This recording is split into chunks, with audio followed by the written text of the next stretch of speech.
Hello and welcome to another video. So today we're taking a look at the Hydorous Ultra starter deck. So we've gone through the Gargoyle one already, so now we're moving on to the Hydorous Ultra one, and this deck actually isn't too bad either for what it does. Of course, you get the character card of Hydorous Ultra, which is a 300B 5 attack, which is not too shabby. You also get the Fangzor 600B 1 attack. It's actually quite powerful B power, just a weak attacking card. And the Nilius 300B 5 attack character card, which is another okay one as far as the stats go. I actually think they're very average for most of the time, but that card actually isn't too bad at all. So first up we have Talon Slash, which is just a 3 energy 4 attack. If this Bakugan's attack becomes 10 or more, well 10 or greater, draw a card. So really solid, honestly. Plus 4 attack is nothing to sneeze at for 3 energy and does quite a nice job. You do get a couple of those. Then we have Shifting Ashes, a 1 energy card, draw 2 cards, then discard 2 cards. This is a bad cycle, and it does an okay job at doing that. It is reasonably cheap, meaning you can easily play it at the end of turn, cycle a couple of not so good cards, but honestly you probably want more draw heavy power if you wanted to play something like that, because discarding can be a huge risk, but they did give you at least a couple of those. Also quite good if you are discarding flip cards. Fire Boost, a 2 energy 400B, actually another quite okay card as far as stats go. I think Pyrus cards tend to have very good energy to effect ratios in my opinion so far. And of course you do get 2 Fire Boost. Most of the Pyrus cards actually do come in duplicate. Fireball, which is just a straight plus 3 attack for 1 energy. Very cheap energy, and having 2 of those is actually great. I'd probably run 3 if I was running a full attack Pyrus deck.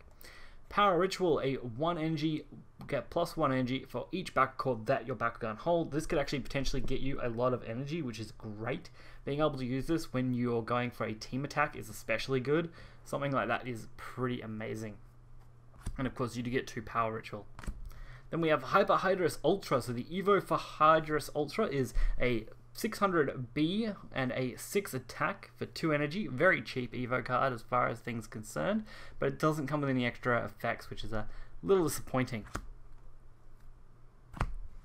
Then we have Mind Flood. This is of course the Aquas cards for this deck. It is a 2 energy plus 2 attack plus 2 for every other card you played this turn. Going along with the really cheap Pyrus cards, this card actually can get very strong very quickly. For just 4 energy you could easily add plus 6 attack plus one of your other effects that could potentially be boosting attack. I mean, you've got so many good options. The Fireball, for example, will give you plus 6, and then going for a Mind Flood would be absolutely nuts on turn 4. Of course, if you win the brawl, that is.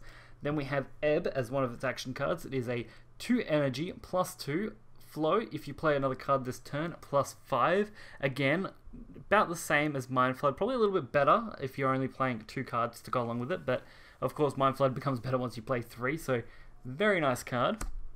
Then we have Great Water Boost. It is a 0 cost card. This again goes very well with Ebb and cards like that, since it is a 0 cost. You can actually flow right into that, and you do get 2 of them. Really, really nice for just 100B. I would definitely run 3 of these if I was looking for a flow style deck. Then we have Inspire, a 1 energy plus 1 damage, draw a card. You do get 2 of those as well. Really good cards. Drawing a card is always important, and getting the extra bonus for that energy is always nice. Then we have a Liquid Strike, a 2 energy plus 3 Frost Strike, meaning that your opponent's cards will cost 3 more when you activate these for the flips, which is absolutely nuts at stalling your opponent out, and a really, really solid one for this deck. Obviously this deck seems to focus on very low energy cost cards, which is important for a lot of these effects like Flow to go off, and in this case Tides being a 1 energy plus 200B flow if another card is played this turn, plus 400B instead. And of course we do get 2 Tides. Hurricane Slash is a 200B for 3 energy. Not too great, but it does have flow. If you played another card this turn, return this card to your hand, making it a recyclable card, which is always a good thing in these type of decks. Being able to recycle cards really does help you out. Then we have the Hyper Fangzor, probably one of the stronger Evo cards in the starter decks. It is a 1000B, but only a 3 damage, but you can easily boost that with the other cards. It is, of course, a 4 cost card. When you play this card, draw 3 cards. So, got to keep that in mind when you play it to make sure your eye on that effect. Drawing 3 cards is nothing to sneeze at in a deck that needs good draw power. Then we have Cole Armstrong Trip as one of the Hails cards. It is a 3 energy hero. When one of your Bakugan attacks, draw a card. I'm guessing what it attacks means when you get Victory Step. So when you get Victory Step and you can attack and actually deal damage to your opponent's deck, you can draw 1 card. Then we have a Bone Defense, a 3 energy plus 700B. You get a couple of them, really nice B power boosts, reasonably costed, and can go a long way if played late in the game. Then we have Hyper Nilius, which of course is the Evo for Nilius. You do get a couple of them ones. It is a 2 energy card, 500B, 6 attack. If you land on a Magic Shield, plus 200B. So Magic Shield of course gives you the nice B power boosts. And then the, of course, Flaming Fist is a plus 2 attack. So you've actually got 2 chances at triggering effects, which could both be quite nice. On to the next lot of cards are the flips. The first one here is Spark, which is a 1 energy, draw a card, then discard a card. Just going off that draw power motif of drawing and discarding. Then we have Block Outsiders, the 3 energy flip to stop any non-Pyrus attack, which honestly is pretty decent. If you're ever going up against a deck like this, I always would recommend that you're looking out for these block cards. Of course, it does also run the counter aggression, which does stop Pyrus. It has at least one of these, I think, maybe 2. I thought there was 2 in this. Maybe, yeah, 2. So counter aggression, definitely running 2 of those is good. If you end up hitting a Pyrus as you're attacking, then at least you can block it with this. If you can't block it with Outsiders, and then of course counter Outsiders, which is just stop all non-Aquas, which is great. So you can actually use all 3 of these very easily in most cases, and having 2 stops like this is great. Light as a Feather, so 3 energy card, put this into your hand, draw a card. I'm not as big a fan of this. It isn't bad that it gets put into your hand, that's actually okay. You can actually use this as a good energy source, which is always a nice thing when you're using flip cards. The 3 energy cost is really what I don't like. I think if it was a 2 energy cost, this card would be a lot better to use most of the time over some of the other flips potentially, but when I'm using flips typically, I'm aiming to hit my outsider cards that I can really stop all damage with, or get lucky with a 1 cost card early on, so nothing insane there.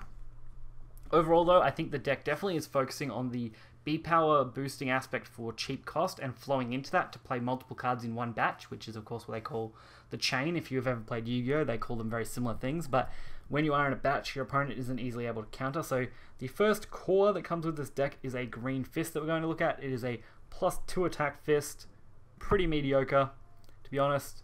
Then we have the shield, which is a Pyrus and Darkest plus 400B, of course aiming for the Pyrus roll on the shield. The Helix, which is a plus 600B minus 3 attack. Considering you've got a nice attack boosts, 600B actually isn't a bad trade-off. Then the Magic Shield, which is just a straight 600 plus B.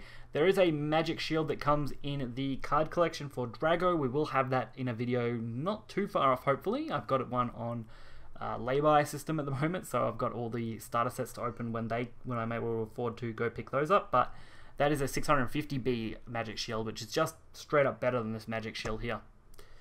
Then we have the Flaming Red Fist, a plus 150B, plus 4 attack. Really nice when used on Nilius. Really good. And of course we have a second one, which is actually a little bit better with plus 250 and plus 3. So overall, very, very nice. This deck definitely is a solid one in my opinion. Nearly as solid as the Aquos Garganoid for cards.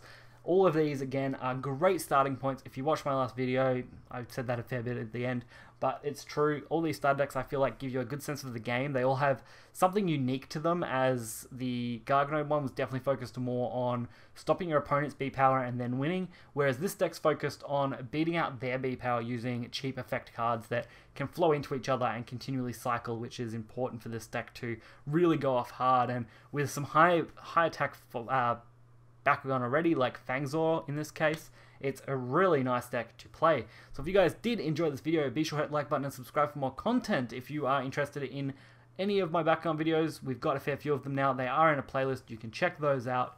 Until next time, see ya.